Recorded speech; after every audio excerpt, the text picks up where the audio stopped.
आप कहते हो मैं बागपत नगर की सेवा करने आया हूं, मैं बागपत नगर की सेवा कर रहा हूं। योगी जी की सरकार है, भ्रष्टाचारी कोई बख्शा नहीं जाएगा। कम से कम शमशान को तो बख्श देते। सबको पता है कि शमशान तो ऐसी जगह है कि जहां अंतिम सत्य है, सबको जाना ही जाना है, उसमें भी घोटाला। नमस्कार। बागपत की बड़ी खबर जिस पर सियासत गरमाई हुई है। नगर पालिका चेयरमैन राजुद्दीन और गन्ना समिति अध्यक्ष प्रदीप ठाकुर के बीच भ्रष्टाचार के आरोपों का विवाद तेज हो गया है। प्रदीप ठाकुर ने जिला अधिकारी को पत्र देकर राजुद्दीन पर शमशान घाट, जमीन घोटाले और करोड़ों के भ्रष्टाचार के आरोप लगाए। शिकायत से लेकर हाईकोर्ट बहाली तक प्रदीप ठाकुर ने क्या कुछ कहा, आइए सुनते हैं। मैं कल एक प्रेस थी, मैं देख रहा था कि जो बागपत नगर पालिका के चेयरमैन हैं वो वहाँ पे बहुत सारी बातों में साफ साफ झूठ बोल रहे थे। उन्होंने कहा कि जो 10 रुपये 20 रुपये के स्टाम्प पे मकान चढ़े हो मैंने नहीं चढ़ाए। वो कह रहे थे कि जो 10 दुकान ट्रांसफ़र की गई हैं वो ब्लड रिलेशन में ही ट्रांसफ़र की जा सकती थी और ऐसे ही वे हुई हैं और वो भी मैंने नहीं की। जहाँ तक 10 दुकान का सवाल है तो मेरे पास में प्रूफ है। वो कह रहे हैं कि मैंने नहीं चढ़ाई, तो ये प्रूफ है, देखो मोहर और सिग्नेचर और आदेश दुकान चढ़ाने के। और ये बताओ कि गुप्ता की दुकान अगर निसार के जाएगी तो वो कैसे ब्लड रिलेशन होगा, चौहान की दुकान शर्मा के जाएगी तो कैसे ब्लड रिलेशन होगा। तो ये जो अपने आप में झूठ बोलने का काम हुआ है। और ये देखो बागपत नगर पालिका के सरकारी रजिस्टर की कॉपी है, ये इसमें साफ साफ आदेश लिखा हुआ है तरमीम करें।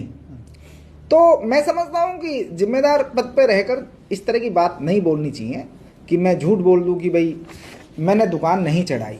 ये अपने आप में बहुत बड़ी बात है। जो 10-10 रुपये, 20-20 रुपये और 50-50 रुपये के स्टाम्प पर हाउस टैक्स की रसीद काटी गई, उन हाउस टैक्स की रसीद को ही आधार मानकर लोगों ने बहुत सारे यहाँ जो PM आवास योजना के तहत मकान बनवा लिए गए हैं। और यहाँ पे शमशान की ज़मीन में, कब्रिस्तान की ज़मीन में, यमुना के खादर में बहुत सारे मकान ऐसे बन गए हैं जिनकी जांच होनी चाहिए। मैंने उत्तर प्रदेश के यशस्वी मुख्यमंत्री आदरणीय योगी जी से भी निवेदन किया है, मैं दोबारा भी मिलूंगा कि उनकी जांच होनी चाहिए। यहाँ के मकानों की, जो PM आवास द्वारा बने मकान हैं, उनकी भी जांच होनी चाहिए। 10 रुपये 20 रुपये के स्टाम्प पर मकानों की हाउस टैक्स की कैसे रसीद कटी और वे लोग बाहर से कहाँ से आए बागपत नगर में इतनी बड़ी संख्या में, उनकी भी एक जांच होनी बहुत जरूरी है। चोरी करने वाला व्यक्ति को ये नहीं कहता कि मैंने चोरी की है। बागपत के जो उप जिलाधिकारी हैं उनकी रिपोर्ट है, जो बागपत के अपर जिलाधिकारी हैं उनकी रिपोर्ट है, बागपत के जिलाधिकारी हैं उनकी रिपोर्ट है, प्रमुख सचिव का आदेश है। तो मैं तो उनसे बढ़ के हूँ नहीं। मैंने शिकायत की है, चाहे वो 10 रुपये के स्टाम्प वाली हो, शमशान की हो, कब्रिस्तान की हो, कूड़ा निस्तारण की हो, आउटसोर्सिंग की हो। एक जांच थोड़ी है, घोटालों का भंडारण है नगर पालिका बागपत। वहां पे इतने घोटाले हैं कि दिन पे दिन घोटाले, जो भी देखते हैं घोटाले। अभी आपने देखा होगा नजदीक में ही कि किस तरह से 55 लाख का टेंडर छोड़ा गया कूड़ा निस्तारण को लेकर। और जब वहां टीम जांच के लिए पहुंची और उन्होंने 3-4 जगह JCB से गड्ढे करवाए गए तो वहां पे कूड़ा नीचे मिला 55 लाख रुपए का।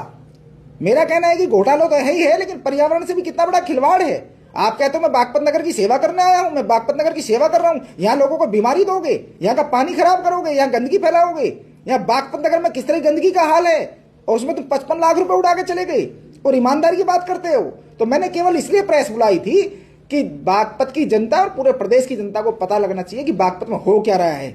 और मेरा कहना यह है कि योगी जी की सरकार है, भ्रष्टाचारी कोई बख्शा नहीं जाएगा।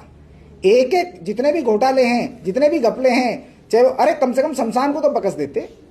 सबको पता है कि शमशान तो ऐसी जगह है कि जहां अंतिम सत्य है, सबको जाना ही जाना है, उसमें भी घोटाला। कब्रिस्तान को बख्श देते, कब्रिस्तान में भी घोटाला, कूड़े में भी घोटाला।